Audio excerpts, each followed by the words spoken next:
This 2020 pandemic is the worst oil crisis that the oil industry has ever seen.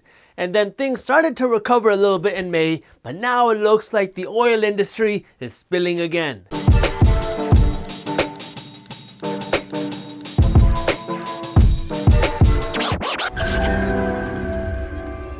What's up everybody, I am Jaspreet Singh from The Minority Mindset and welcome to The Minority Mindset. Oil is seeing its worst crisis arguably ever in history. It started with the Saudi Arabia and Russia oil price war where these two countries had to undercut each other on the price of oil, which drastically drove down the price of oil around the world. Then in March, April and May, nobody was traveling, businesses were shut down, and nobody was driving to the gym, so nobody was buying oil. So the demand for oil crashed while countries around the world kept pumping up their supply of oil. So you had low oil demand with a huge supply of oil, and this sent the price of oil back down below the earth. I mean, it got so bad that American oil companies had no space left to store their oil, so they started giving away barrels of oil for free because they had nowhere to store it. Sounds crazy, but it was actually a little bit worse than that. For the first time in history, we saw negative oil prices, which means now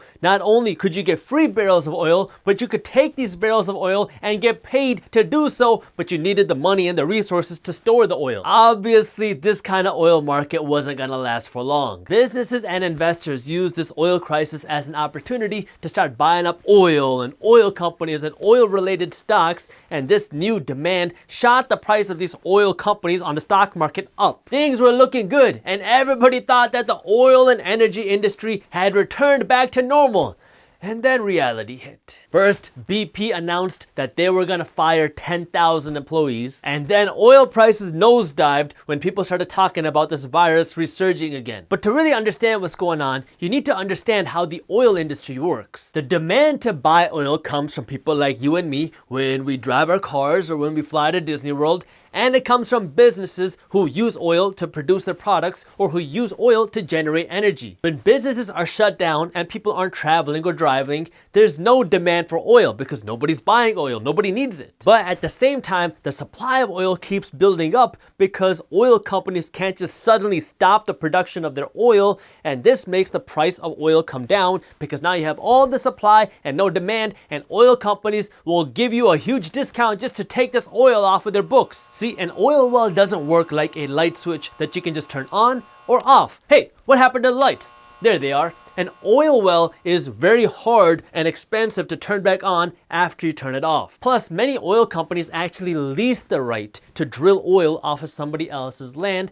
and many of these leases say that if the oil company stops the production of oil, then the landowner can kick off this oil company and bring on their competitor. And just like how you don't want to miss that opportunity to hit that thumbs up button below, oil companies don't want to lose out of their oil rights to their competitors. So this puts oil companies in a very tight situation where they're almost forced to keep pumping out oil even though they're losing money and even though they have no place to store the oil. So now when you have a lot of supply and no demand, the price of oil comes down and oil companies are forced to sell each barrel of oil at a loss. And you don't need to be a business genius to know that if you're losing money for every product you sell, you're not going to be in business very long. And now with talks of this virus resurging, investors are very worried about the oil demand tanking again. The thing that a lot of people get confused is they associate what's going on in the stock market, well, in these oil stocks, as what's going on in the oil industries, like what's actually happening in the oil companies. And I don't need to be the one to tell you that what's happening in the stock market isn't always reality. So what we're gonna do is we're gonna differentiate what's actually happening in the oil industry with what's happening in the oil stocks. In the oil business, not the stock market, but the oil industry, they are seeing the worst oil crisis in history because companies are forced to sell oil at a huge loss, and they've been doing this for quite some time now, and this low oil prices has pushed oil companies like Whiting Petroleum into bankruptcy, and now BP was pushed to fire 10,000 employees. That's when the United States came out and they said, "Have no fear, oil industry, we'll do everything we can to save you." Code word, bailouts. The tricky thing here though is many people wouldn't support an oil industry bailout because people don't like bailouts, and people especially don't like the idea of bailing out the oil industry.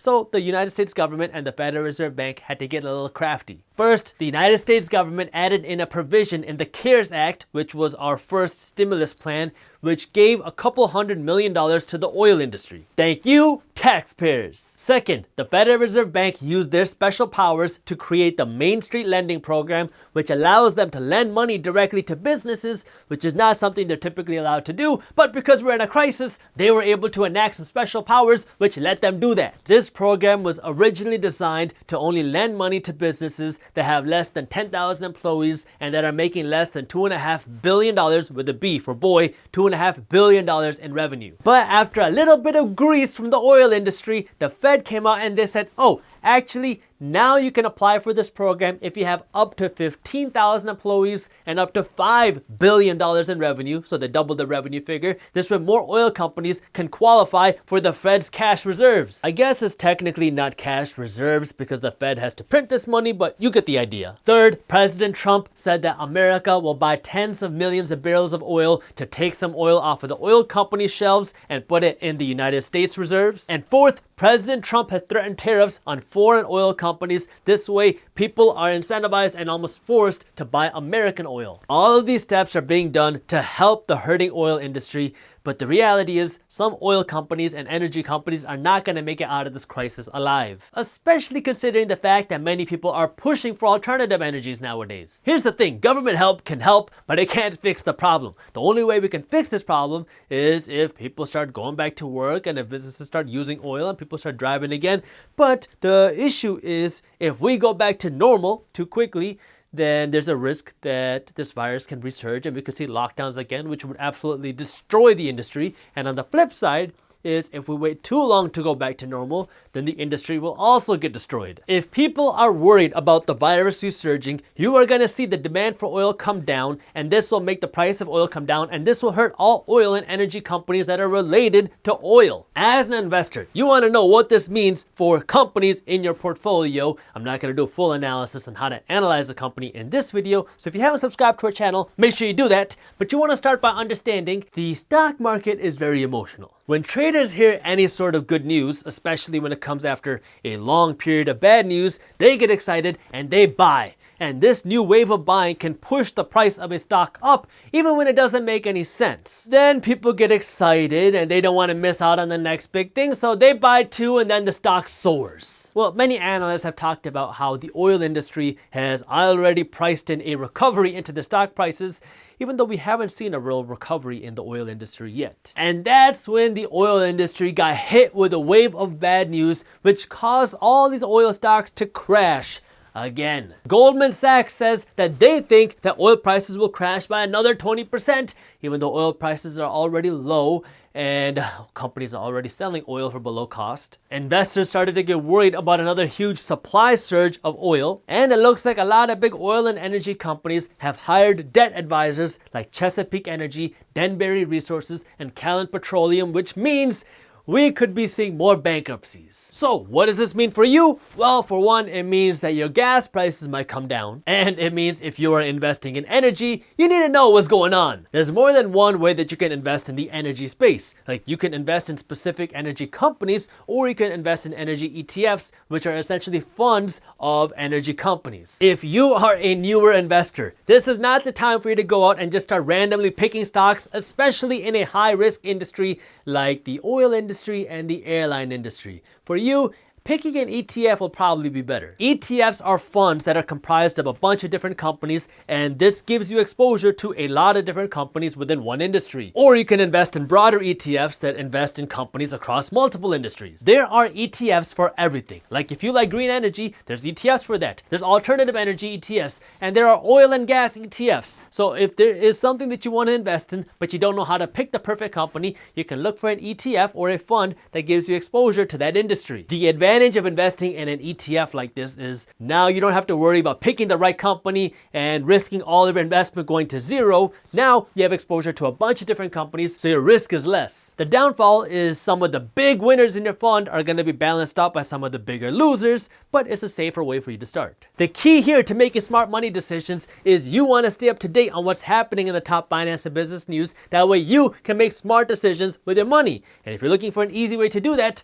well, that's why we created our free Minority Mindset newsletter, where our team first breaks down the top finance and business news, and then we show you how this news affects your wallet. That way you can be smart with your money. This newsletter is completely free, and we will email you this newsletter every Monday through Friday at 7:30 a.m. Eastern Standard Time. If you want to get a newsletter for free, you can do that by clicking the link up here or by clicking the link in the description below. By the way, our financial news emails are separate from financial education emails.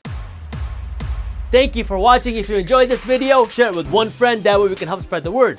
If you want to learn more about what you should be buying during this 2020 crisis to build wealth, I already made a video on it, and you can watch this video on YouTube by clicking this button right over here. Thank you for watching, and as always, keep hustling.